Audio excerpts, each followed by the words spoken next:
house. My name is Femi Omotayo. I am the resident rabble rouser. also, also the lead pastor of this congregation. Thank you for worshiping with us. For the folks at home, wanted to say a big thank you for joining us this morning. I am praying that the Almighty God will bless you wherever it is you are watching this service from. Over the next few weeks, we shall be talking about the different names of God. Now, ask your neighbor, what's your name? Please tell them your name.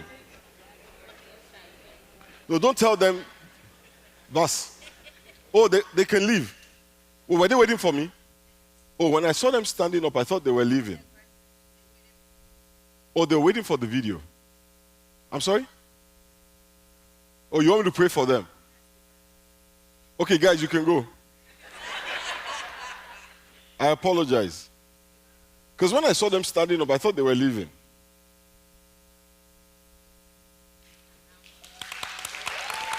Clap for them, clap for them, clap for them. Clap for them as they leave. I heard somebody say we should clap them out. And I thought that was a bit rude. So I said to ask the person sitting next to you, what's your name? Listen, this is not an opportunity to toast the person. Amen. This is church. Huh? Okay, so please tell the person who asked you for your name, tell them your name.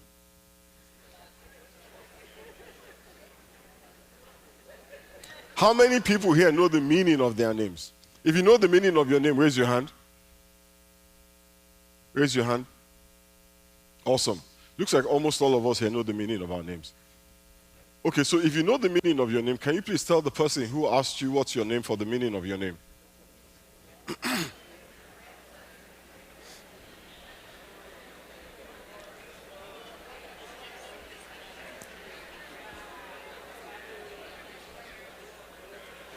Listen, if your name is more than a paragraph, you need to summarize.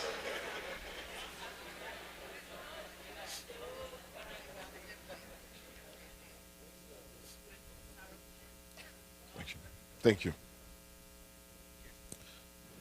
So a name is a word, right? Or a sentence that is given to a person in order to identify that person. And many times, a name is just a random word, right? That means something only to the giver of the name. Now, sometimes a name is something that a person gives to him or herself, right? Because they like the sound of that word. But there are other times when a name is full of meaning, right? From the giver to the person that it is given to. Sometimes a name is a prophetic declaration, right? By the giver upon the life of the person receiving it. Yeah? My first daughter is named Ishe Oluwa Dara. And Ishe Oluwa Dara in the Yoruba language means the Lord's doing is marvelous. And I gave her that name to describe a season in my life, right? God had blessed me with a woman who I felt was marvelous. Amen? And then he blessed me with a daughter who I thought is marvelous. And so I named her Ishe Oluwa Dara. Not Ishe. Ishe means the Lord's work is marvelous. Ishe means the Lord's doing. Awesome. I named my second child Oluwadamisire, which means that the Lord created me into goodness, into wealth. Now, Ishe Oluwadara was me expressing how I felt in the season. Oluwadamisire was a name that God gave me in my dream. And at the time he was giving me the name, I had no idea she was being born. in that same moment. And it has been, for both of them, the fulfillment or how do I put it, a prophetic declaration over them. Amen? Sometimes a name just reflects the occupation of the bearer. So you see a man called Taylor. And Taylor is a name given to who? Tailors. You see a man called Mason. And Mason is a name given to people who work with stone and with bricks. Amen? Sometimes a name is aspirational.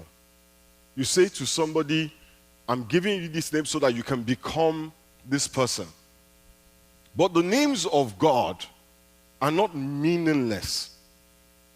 They are not given because they sound nice. They are not a prophetic declaration. They are not aspirational. Right? His names are not something that he desires to be. His names are a declaration of who he is. Amen? So over the month of June, we'll be going over some of those names. Now some of the names of God were given to God by people, and the names describe an aspect of God's character that they encountered as they dealt with God. Amen? But some of those names were given by God to himself. Amen? God said, this is what I want you to call me. This is who I am. Amen? The first name I want us to look at is from Matthew chapter 1, from verses 20 to 23. Hallelujah. Before I preach the sermon, let me just quickly share this. During the prayer meeting we have, I believe I got a word for us as a church. You know, in the beginning of the year, we said that this was going to be a year of transformational victory. How many people remember that? Hallelujah. And some of us are seeing that victory in certain areas of our lives. But the problem with victory is that victory comes with war. Victory is the consequence of battle. Amen. Victory is the consequence of war. You are victorious after a fight.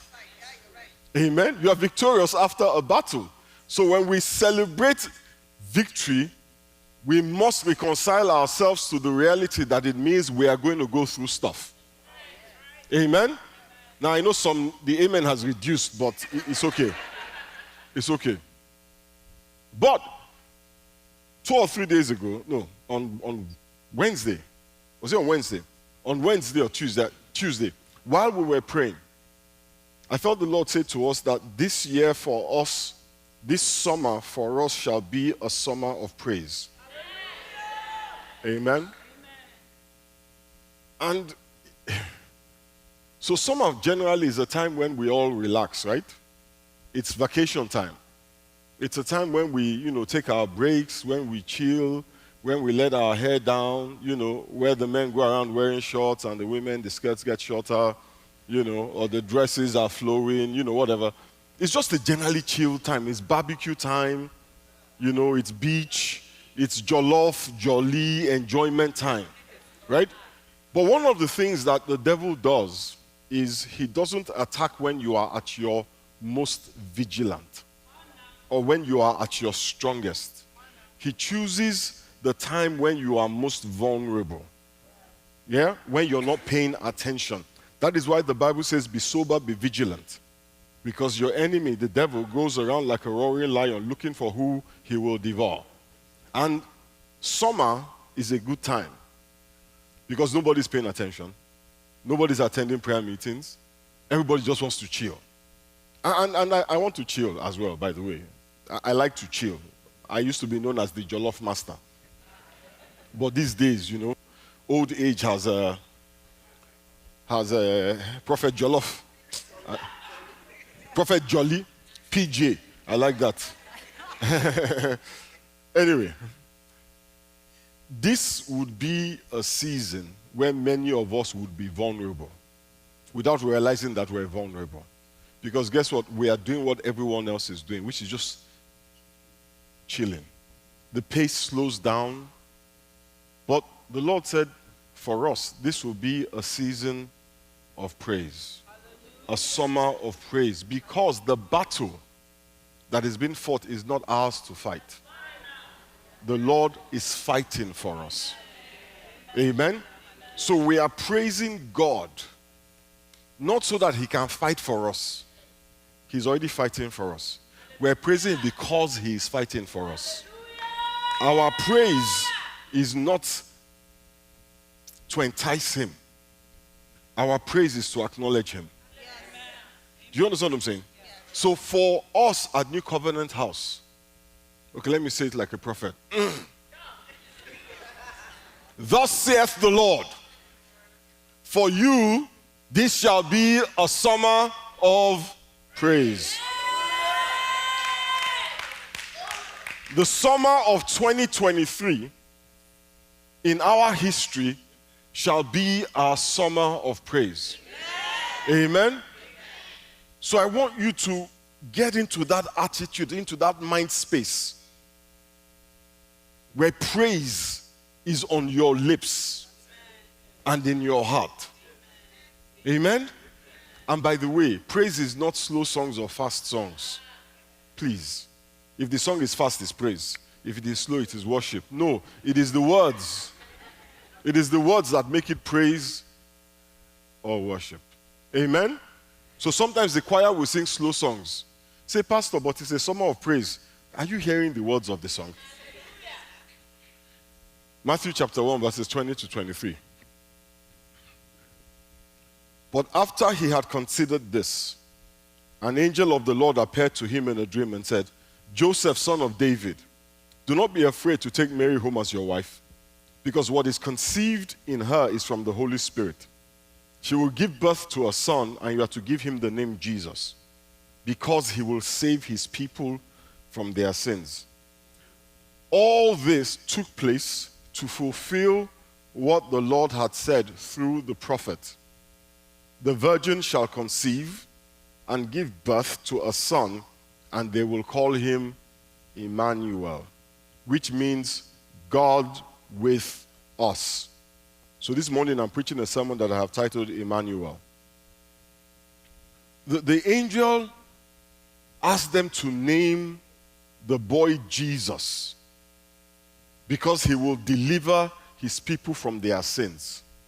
But then in verse 22, he goes on to say that this is being done to fulfill the prophecy that a virgin will conceive and give birth to a son, and they will call that son Emmanuel, which means God is with us. Now, I know that many of us think that Emmanuel is the name of Jesus. But technically, he was never named Emmanuel. The truth is that Jesus is a fulfillment of the name Emmanuel. He's the personification of Emmanuel. You know, when we talk about Jesus, we often speak about him, he's the Son of God. John chapter 3 verse 16 says, for God so loved the world that he gave his only begotten Son, that whosoever believes in him will not perish. Yeah? Whosoever believes in him will never die. And that is all very true and very good. But we must also never forget that Jesus is not just the Son of God, Jesus is also God. He is God in the flesh. In the book of John chapter 1, the Bible says, in the beginning was the Word, and the Word was with God, and the Word was God. And the Word, which the Bible says is God, right? It then goes on to say, that Word that is God was made flesh. Not another word, but the Word that is God was made flesh and dwelt among us. Now, I think that this clarification is important because sometimes we think of a son as being less than the father. Or we think of the son as being junior or inferior to the father. But Jesus Christ was in no way, shape, or form junior or inferior to the Father. The Bible says in Philippians chapter 2, from verses 6 to 7, though he was God, he did not think of equality with God as something to cling to.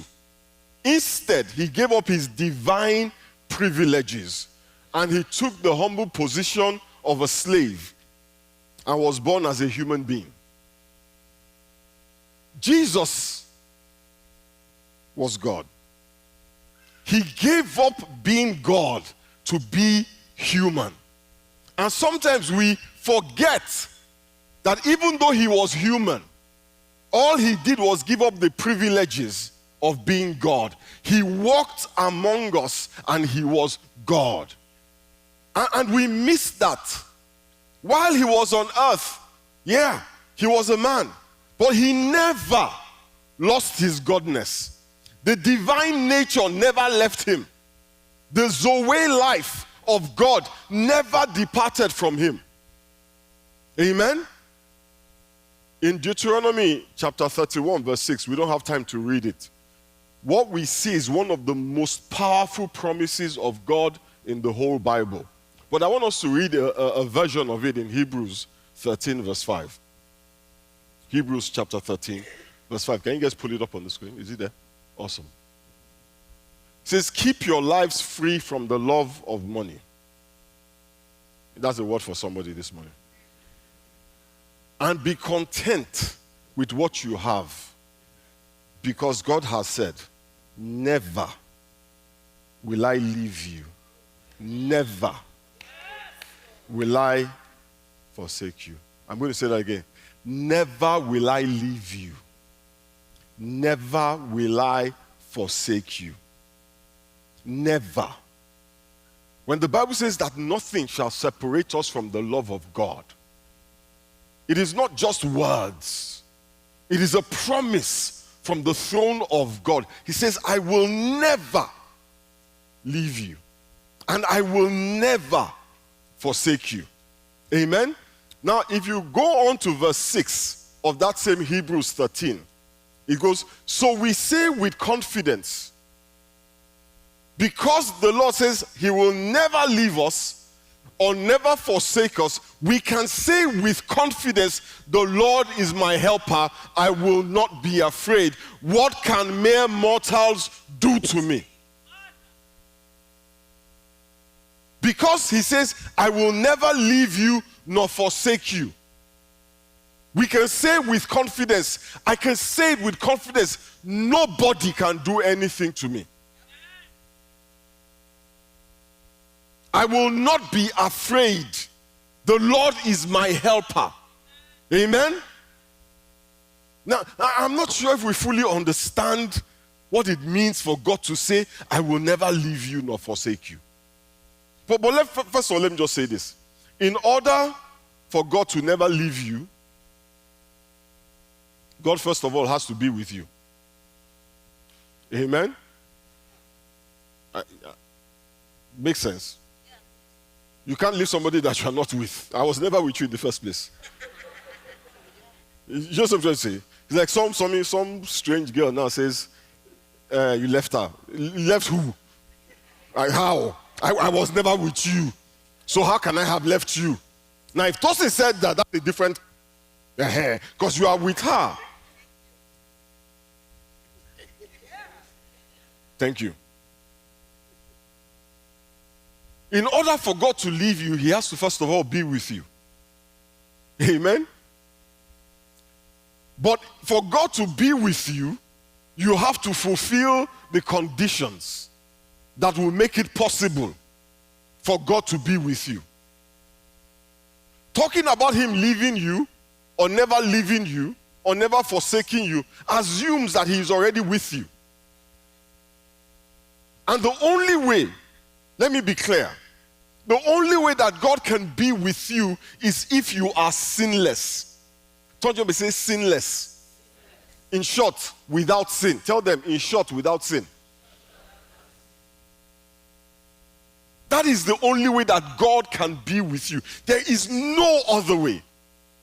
You cannot have a speck of sin on you, on your hands, or in your heart. Your hands must be pure and your heart must be pure.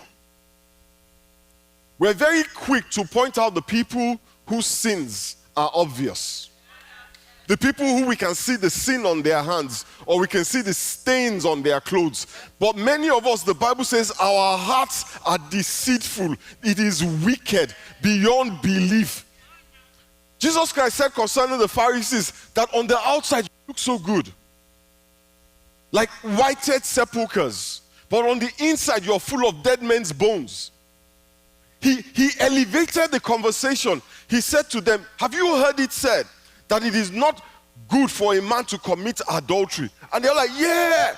He says, well, if you look at a woman lustfully, you're as guilty as the guy who committed adultery. Like, thank God I don't look at women anyhow. Praise the Lord. Me and women, my eyes, I've set my face like fear. I don't even see women. Is that a woman? I've never seen that before. And since I'm not a man, that is not even a problem for me.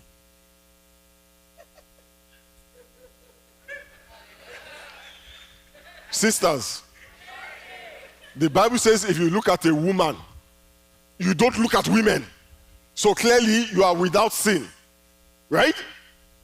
But then he goes and says, okay, I get it. Immorality, you guys don't do that kind of thing. Thank God for your lives. If you are angry with your brother in your heart and you say to him, coconut head, or the equivalent, you are as guilty of murder. So how many murderers are in this room? Pastor, never would I in my life kill another human being. I don't have it within me. Yeah, but you were driving this morning and that guy cut you off. You were careful not to sin. You didn't open your mouth. You didn't say anything. You are going to church Sunday morning. I don't used to say those kind of things on Sunday morning. But your heart, that's all you did. You hissed. You said, some people. God bless you. Just take your madness and be going. If they sent you to me this morning and not at home, murderer. You see, people don't understand what Jesus Christ was doing when he was telling that to the Pharisees. He was telling them that by yourself you cannot. He says, these are guys that were tithing mint. Have you seen mint? Mint leaves? Have you seen cumin? They were tithing the tiniest things. They were fastidious with keeping the law, but there was nothing they could do about the evil in their hearts. And he wanted them to see it. So he said to them, don't think that because you don't go around killing people or committing adultery, you're a saint. If you harbor hatred, you're just as bad. You're just as bad as a murderer. Let me even elevate it further. How many people here love President Trump? With the love of the Lord.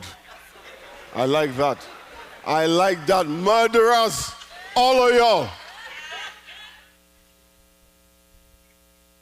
You must be pure, inside and out. Your hands must be pure. Your heart must be pure. That is why I am amused when we turn our nose up at somebody whose sin is conspicuous. When in reality, we are sometimes worse, or at a minimum just as bad. My biggest fear before I understood what Jesus Christ did was that on the day I died, there will be other people there when God is discussing my sins. I used to be afraid. If God is discussing some of the thoughts that I've had in my heart, God is too pure to behold iniquity. If he sees a speck on you or a speck in you, he cannot be with you. If you read the book of Genesis, Exodus, Leviticus, Numbers, Deuteronomy. You read the prophets. One of the things you will see is that God was never with Israel. He never lived with them. He would visit them occasionally. And one of the ways that you would know God is coming is that whoever it was that was the leader at the time would say something like, prepare yourself, consecrate yourself, cleanse yourself, because the Lord is going to show up tomorrow. And when the Lord shows up where there is sin, somebody dies. So everybody quickly rushes. The blood of Jesus, the blood of Jesus, the blood of Jesus.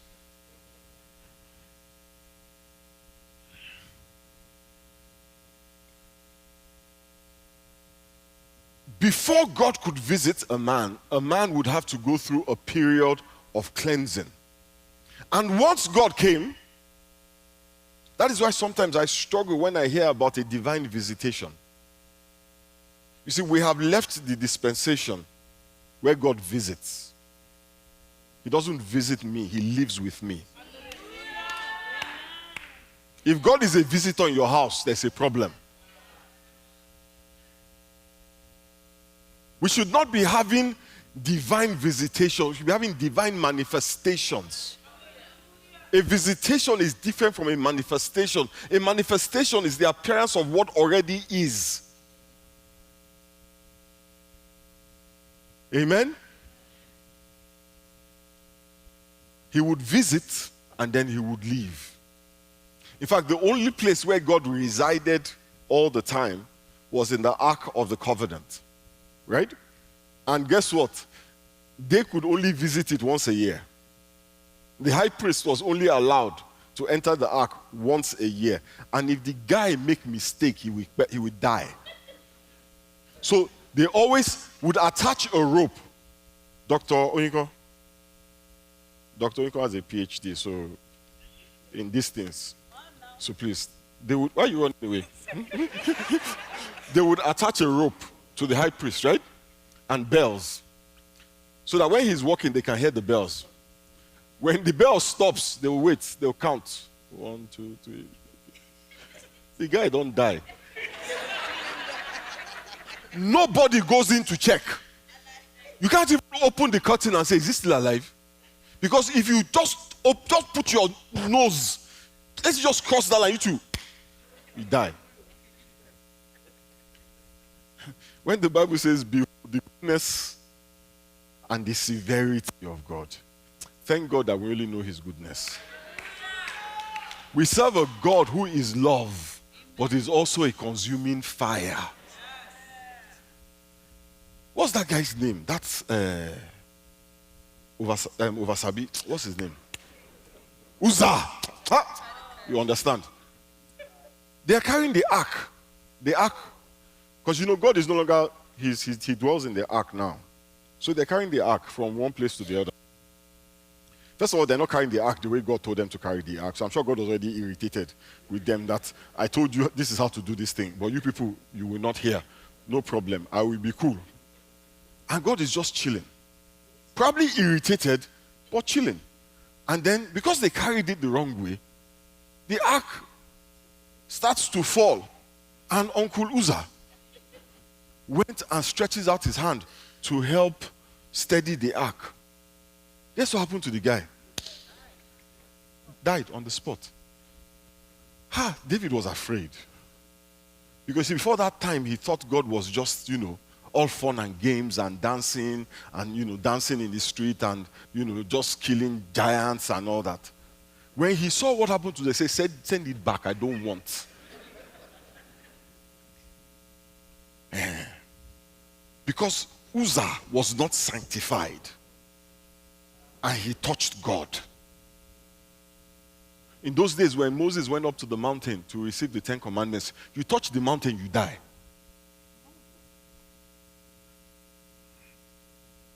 So the idea of God with us is revolutionary. People are like, how? They even told Moses, one time he said, Moses, you and God stay there. Talk to him. We come and tell us about it. We'll be okay.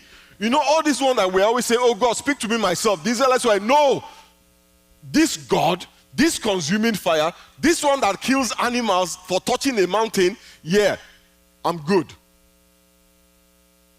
So when Isaiah was saying that God will be with us, it was like, what are you talking about? Do you realize what you are saying? How can God be with us? He's too holy.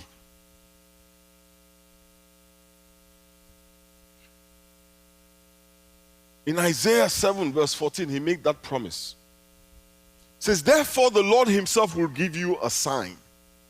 The virgin will conceive and give birth to a son, and will call him Emmanuel. But they didn't call the son Emmanuel. They called him Jesus. Because you see, Emmanuel was the prophecy. Jesus was the fulfillment of the prophecy. Through Jesus, God no longer visits with us, but God is with us.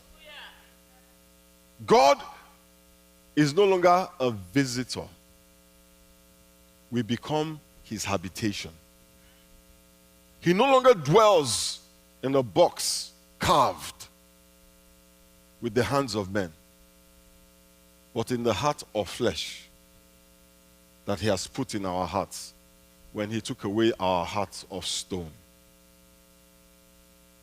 Through Jesus, God is with us. And he achieved that by dying on the cross of Calvary, by allowing his blood to be shed to wash away all our sins, so that through the cleansing power of his death and his blood, God can be with us. So what does that even mean, PF, that God is with us? How does that work? Let me give you a quick example of what happens when God is with a man. Genesis 39 verse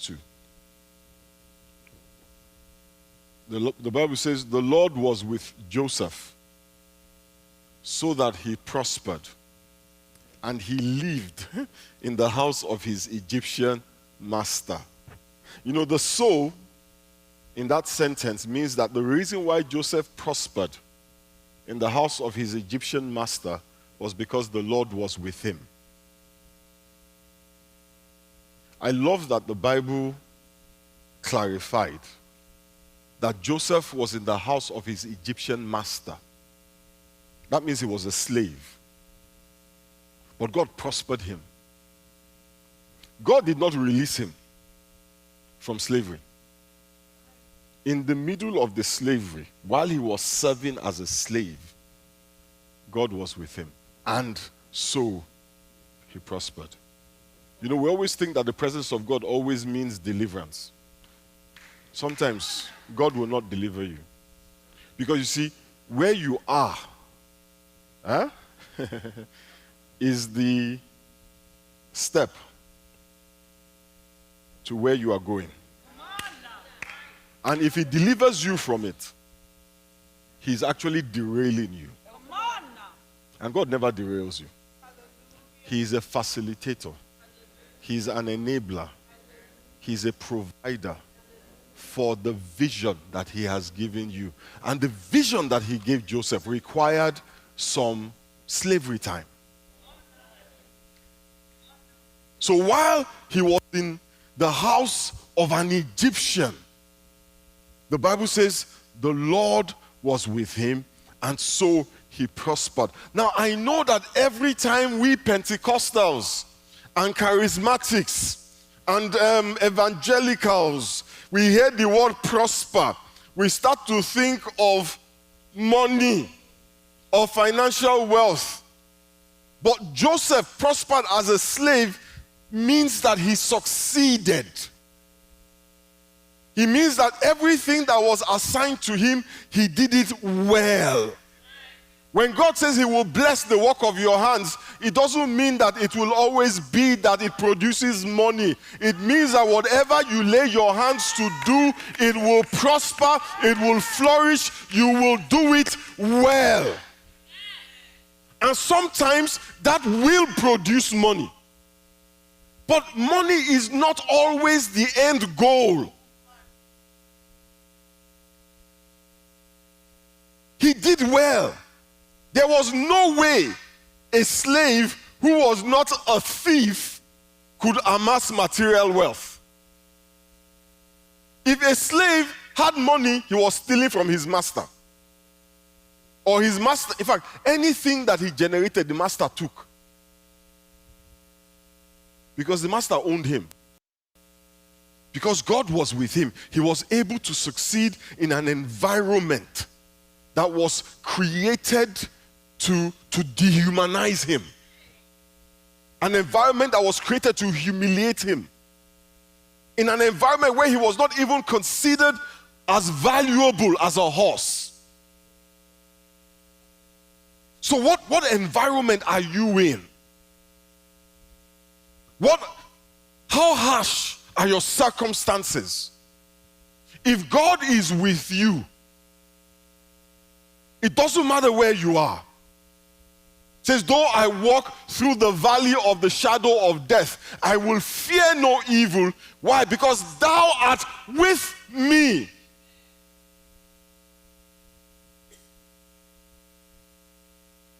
Joseph prospered in a place that destroyed stronger men, destroyed wiser men. But because God was with him, he prospered. Genesis 29, verses 16 to 22. This is the interesting part. This is in Potiphar's house. So he kept his cloak beside her. So she kept his cloak beside her until his master came home. Then she told him this story. That Hebrew slave you brought us came to me to make sport of me. You know what that means, right? To make sport of me. Does anybody not know what it means? Make fun. No, that Hebrew slave that you brought to our house was trying to sleep with me, was trying to rape me.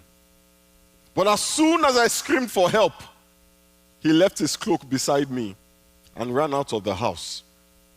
When his master heard the story, his wife told him, saying, "This is how your slave treated me." He burned with anger. I don't know about you guys, but if I come home and my wife says my servant tried to take advantage of her, that servant is dead.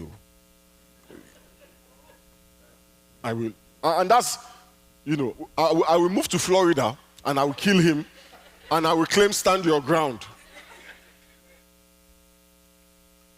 But Potiphar didn't need to do that. Potiphar could have killed Joseph and nothing would have happened. Nobody would have even said, what happened to that boy?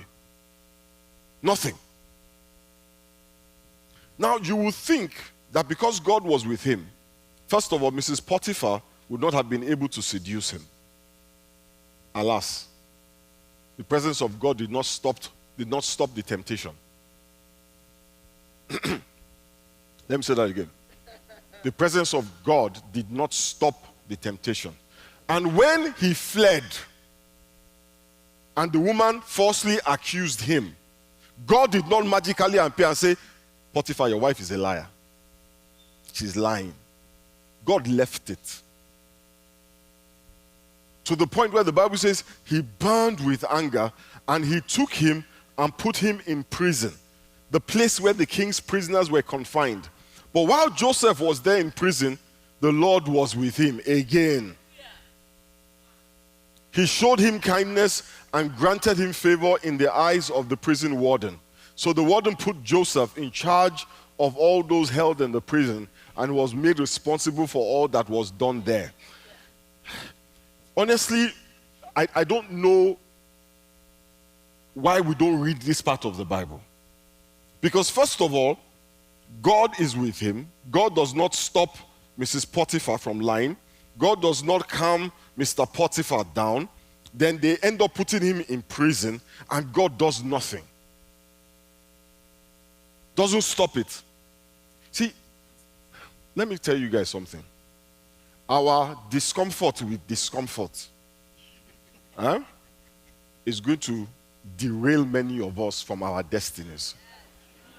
Our desire that I am happy all the time, 24/7, is going to land many of us outside of the best that God has for us.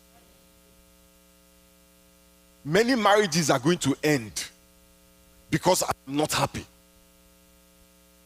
Forgetting that happiness is a very transient emotion. You can be happy today and tomorrow you are very unhappy. There are seasons.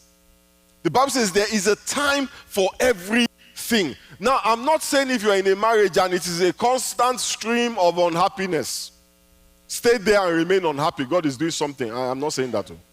Don't quote me. And if your life is in danger,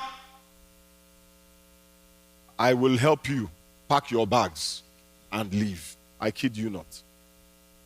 Yeah? But we are so fickle. We are so impatient. We think life is like a drive-through. Like an ATM machine, punching some numbers and out pours money. Listen, guys. I don't. That's not how God works. I thank God for microwaves.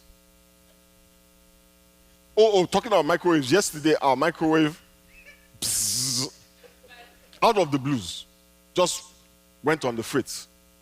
And my wife made me a drink. What's that? Some hot drink. Not hot drink, hot. So I was struggling with a cold. Just something to help me. Yeah, some emergency or something. Yeah, yes, honey lemon thing. And while she made it and she put it on the counter and I forgot about it and I was doing something. When I wanted to drink it, it was cold. And I was about to pop it in the microwave. And I said, this thing is not working. I left the drink there.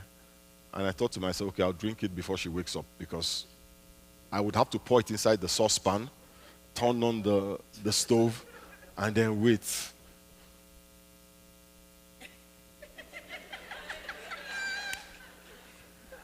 And I was just like, nah, man, ain't nobody got time for this.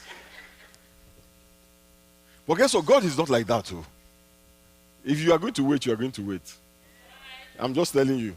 You can cry until your eyes turn blue. If you are going to wait, you are going to what? Wait, yes. And honestly, I wish God could be moved by just our tears. But let me tell you what, he's moved by love for you. And any parent who loves his child knows that your goal is not to get that child to like you. Your goal is to help that child succeed.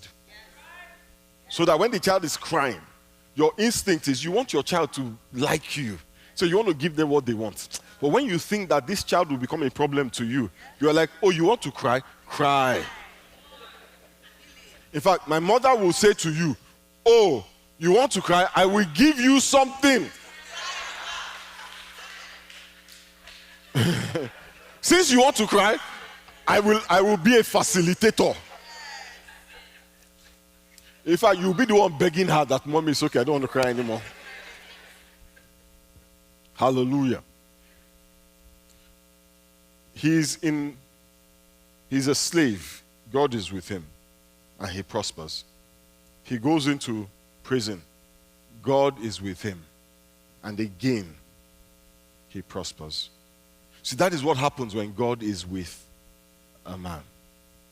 In Acts 7, verses 9 to 10, and my time is up, so I'm going to summarize quickly. It says, because the patriarchs were jealous of Joseph, they sold him as a slave into Egypt.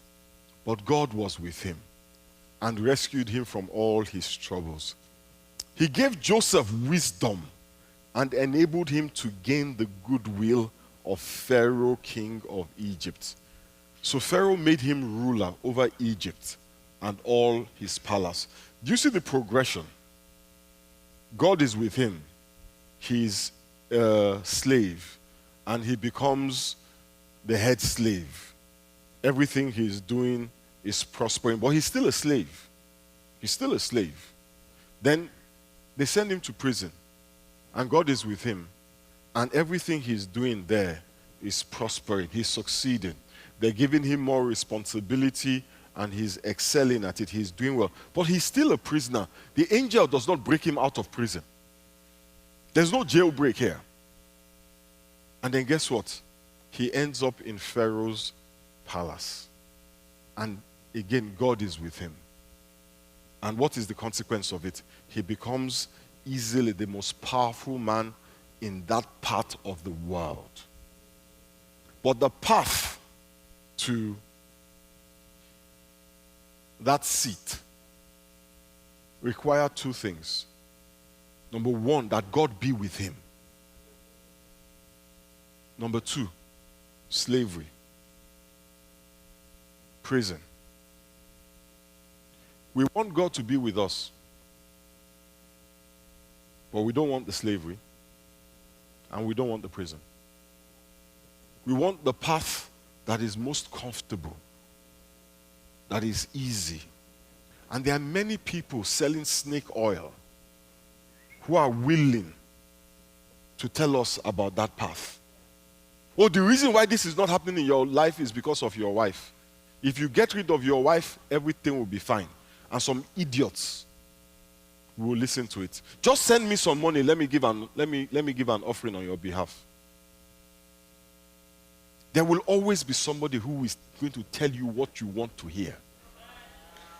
There will always be somebody telling you the easy way out of your challenges. And sometimes that person is not outside of you, it's inside of you. Sometimes you are the problem. When God is with you, there is a favor that surrounds you that transcends human understanding. Things happen in your life that will not make any sense to the people observing you. The level of favor that is promised to you will blow your own mind. As I close, let us read Psalm 114. We're going to read the whole psalm. It's just 8 verses. It says, when the Israelites escaped from Egypt, when the family of Jacob left that foreign land, the land of Judah became God's sanctuary, and Israel became his kingdom. The Red Sea saw them and hurried out of their way. The water of the Jordan River turned away. It says, the mountains skipped like rams, the hills like lambs. What's wrong, Red Sea? What made you hurry out of their way? What happened, Jordan River, that you turned away? Why mountains did you skip like rams? Why hills like lambs? It says, tremble, O earth, at the presence of the Lord, at the presence of the God of Jacob. He turned the rock into a pool of water. Yes, yes, yes. A spring of water flowed from a solid rock.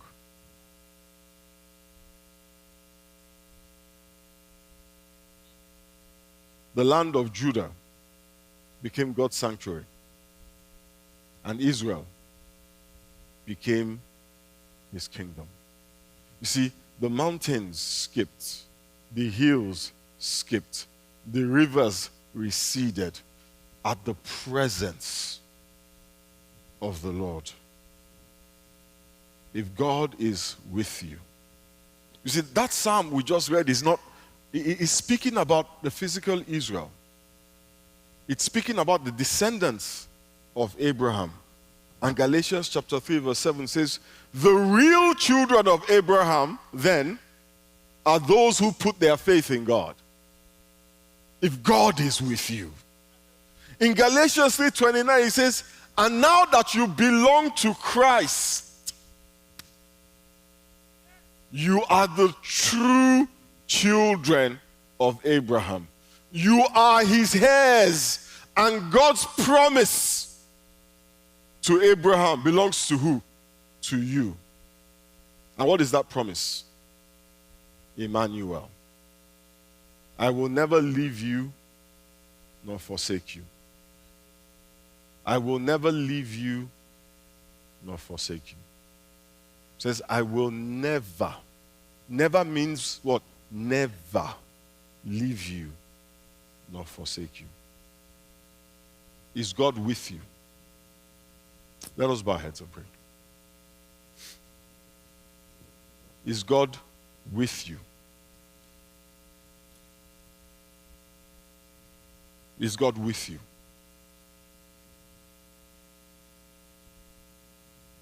Is God with you?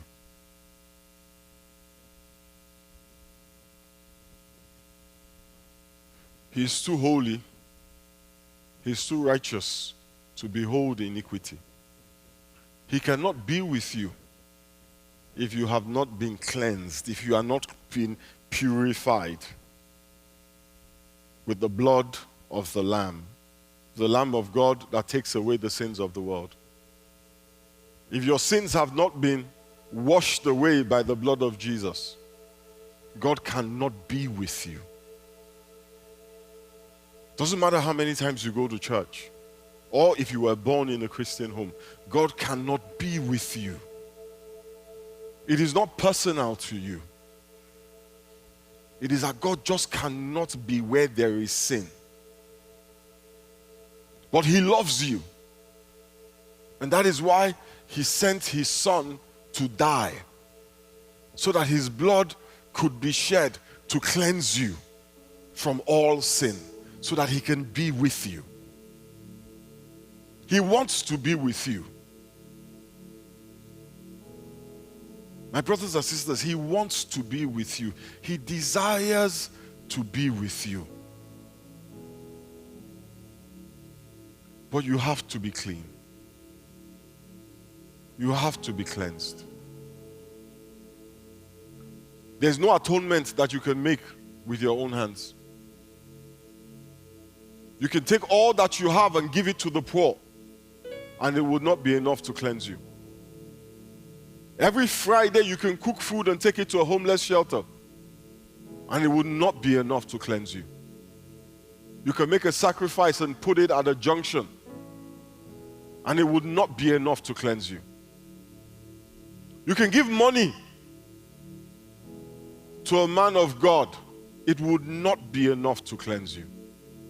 You can fast for the whole year without food, and it would not be enough to cleanse you. The only thing that can cleanse you, my brother, my sister, is that you accept that Jesus died for you. It is that you accept that His blood was shed for you. That the sacrifice He made was made for you. That is the only thing that can cleanse you. The Bible says, though your sins make you red as scarlet, because of the blood of Jesus, you shall be white as snow. So this morning, if you have never accepted that Jesus died for you,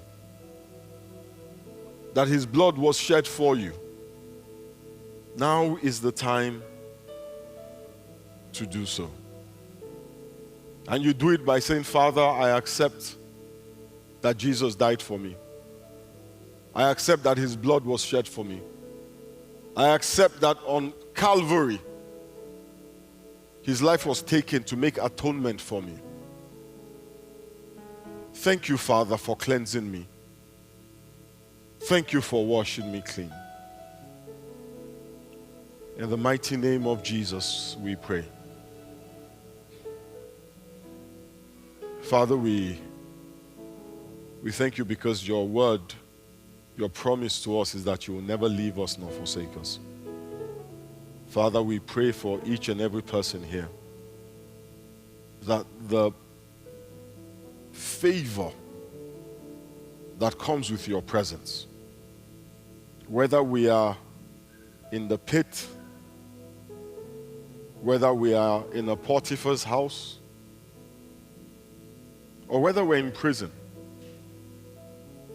Father, let that favor be our portion and let it be manifest in our lives.